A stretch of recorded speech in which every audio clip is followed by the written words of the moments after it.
I'm Cody Friday. I wanted to clear the airwaves on the New Holland balers. There's a certain YouTube sensation, the lonely farmer that really doesn't like these balers, and he runs a Krone baler. And so I wanted to clear the airwaves on what New Holland balers are all about, because he claims that they only can make basically less than 20,000 bales, and how his Krone has 40,000 bales on it. And I've been watching the videos, and he's dumped tens and tens of thousands of dollars into that Krone baler. Well, if you pan to the right there, you can see that this baler is a New Holland 340 plus 2018 model baler.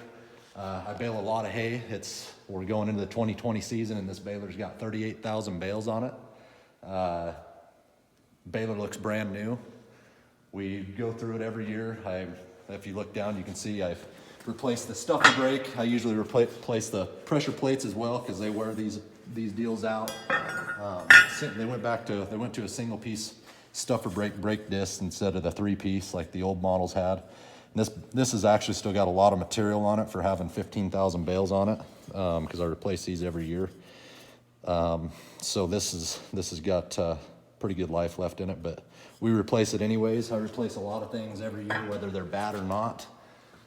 For instance, the bushings in this arm, this is the stuffer pivot arm, and they get a little bit of slop in them. We just done this side. I'll go to the other side here shortly. But you can see this is tight, nice and tight, and we replaced the roller bearings in these cam slots, and we just replaced, like I said, the stuffer brake and the stuffer on this thing. I mean, everything is rock solid about this baler for having, like I said, 38,000 bales on it. No issues. We have zero issues with these balers. I've got 3 of them right now. I ran 6 last year and put up 84,000 bales last year, and we didn't have any problems, did we, Brian? No. So we're in pretty rough terrain. We're not in grain fields that are farmed up every year and nice and smooth. We're in gopher mounds and dirt and rough pivot tracks and bad conditions. So we bale a lot of hay, and these balers, judging by the problems I've seen him have with that Krone, would scare the shit out of me. So I like the New Hollands. A lot of people like the Massies. You see Massies and New Hollands all over the valley. You don't see hardly any Krone. Number one, they're very expensive to work on, and these, they just bale and bale and bale. So speaking about this, where I was talking about the bushings on these, I'll show you the old ones that we knocked out of it. This is one of the old ones that we knocked out of it. The only damage here is from me knocking the bushing out, but as you can see, all the material is still in it except for this edge right here. We're almost down to the brass there. And so we knocked it out, and we put 2 new bushings on that side. We're getting ready to go around to the other side and do the other side, because when you get that little bit of wear, and it's not very much, but if you stay on top of these balers and maintain them correctly, they'll last you for a long time. But this side has got just a little bit of play. So we replace those bushings, and then if they need any shims, we re-shim it, and it'll take all the slop back out of that. And you always make sure your auto lubers are working correctly. These balers, they run and run and run.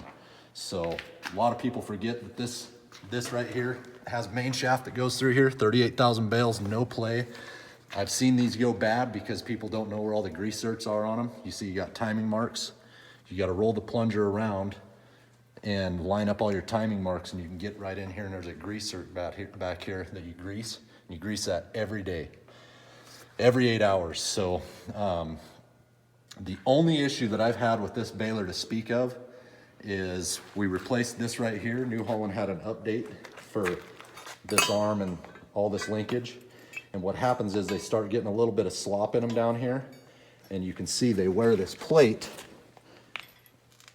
Gets a little bit of a wear in the side. And what happens there is this arm starts to cock sideways. And when it does that, it puts pressure on this little ball joint here, and it breaks that ball joint off. And that's just your stuffer trip arm for your feeder, or I call it a stuffer, but the New Holland book's gonna call it a feeder. So what we did there, something that I've discussed with the New Holland reps, I put a piece of angle iron in here, and you can see it's got just a little overshot to where it's not running into the side there. And that's gonna give that a way flatter wear surface to where it's not gonna wear out as fast. It's not gonna bind up, and so we're gonna run that and see how that lasts. But like I said, that piece on the ground there's got 38,000 bales on it. So, and it wasn't very much. I don't even remember the price on it, but I'm gonna go show you the invoice for this baler that I've got into this baler. It's not $10,000 like I've been seeing on this Krone website, I can tell you that. So basically what we do every year is I replace all the rollers. We're gonna be replacing this roller, these bushings. I replaced the cam track rollers on the header, which Krone does not have. I kinda like that design, but then again, I don't, because they gotta run the header so damn fast to throw the hay off. Speed creates problems in my opinion. So on this side, we change the gearbox oils every year, and that's a no-brainer. Change it every year, you won't have any issues. We change the main gearbox oil every year, and then we also change the breather up top every year on that particular gearbox. They get plugged up and they'll start leaking oil out of the seals because they won't bleed off the pressure. $6 breather, I mean, there's no money involved there. So we talked about, what did we talk about? We talked about the arm, having the issue with the arm. Yes. And that was the only issue that we've had with this baler in 38,000 bales. So we obviously checked and replaced tines as needed. These all have the poly bands on the headers. They got really stout tines. I've never replaced the tines all the way through on this because they just run and run and run. We've got, what else do we got? I guess we should go up top, talk about the knotters.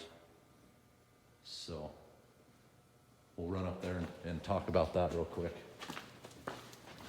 So I think we can probably leave this here. I run 440 Twine, Bryden. Bryden's the best. PXL will be second best in my opinion, but I've been with Bryden for a lot of years, and this 440 we put out anywhere from 1,400 to 1,600 pound alfalfa bales, and anywhere from 1,100 to 1,250 pound grain bales. The plus balers have the extended bale chamber that the standard balers did not. That's 340 standards did not, but this bale chamber is 32 inches longer than the standard balers. So we're gonna run up here and show you preventative maintenance for the knotters. Get this so Brian can get up here. So basically, every year we replace the cam rollers. These are the cam rollers. They're still running, but they're worn out. This one's a little stiffer, but that is for your twine finger cam and your tucker arm cam. And then we replace all the rollers on the needles and the slacker arms and tucker arms. And I really don't ever mess with the knotters until we start having mistie issues, which is almost never with a New Holland baler. If they're greasing right, we never get off these balers. So that's kind of what we do there. Every year we buy new blades for the knife arms. These are old blades here. A lot of people make the mistake of thinking that that's still a good blade, but as you can see, these blades only cut in one spot right there, and there's a divot. What we do is we buy brand new knives, and they come with like a red paint on them. I'm assuming probably to keep the rust off. You take like paint stripper, clean all that off, and then you take a diamond sharpening tool and you sharpen these blades. They're not sharp enough from the factory.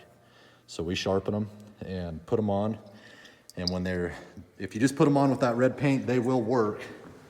But when you sharpen them, they cut so fast that you'll never have any, when you're baling, you'll have your flags will pop up and you'll have one stay down for 10, 20 feet. And sometimes it won't come off the bill hook, but most time it'll pop off. That's from a dull knife. It's not cutting fast enough. It's not cutting good enough. So if you sharpen those, it basically eradicates that issue. So like I said, these balers are phenomenal balers. We don't have any issues. I don't see why this one won't make it to 60,000 bales. We put 60,000 bales through New Holland balers several times before, and got rid of them just because we wanted to update, keep everything a little bit new. But I never got rid of one because it was destroyed at 60,000 bales. They were always baling. So this one's, like I said, this has got 38,000 bales on it. These plus balers haven't been out for very long. And as good a shape as this one's in, who knows, I might make 100,000 bales. I don't know. It looks brand new.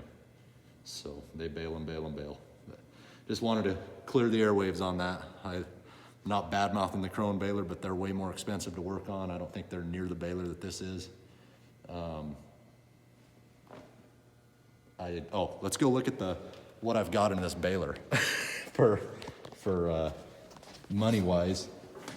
I've watched the videos on them Krone balers, and he's got tens of thousands of dollars. Completely rebuilt the header. That was $5,000 bucks. Broke the rotor on the header. That was, I don't remember what he said, 5,000 bucks. He's putting $9,000 worth of parts into the baler for just every year maintenance, I guess. And he said there was another 5,000 to come. I've replaced all the springs and for my clutch, my hay dogs springs, all my needle rollers, all my header rollers, all my clutches, all my oils, everything on this baler, and I'm into it. $3,200, there's the 2 invoices. So I do that every year. I've had this baler this is the 3rd year. So I've had 2 years worth of parts put into it because the first year it was brand new. So I'm into it. 6,400 bucks with 38,000 bales. So on way worse conditions. I don't bale corn fodder and all that stuff. I know that's pretty hard on balers, but dirt's harder than that. So yeah, I think these are a far superior baler.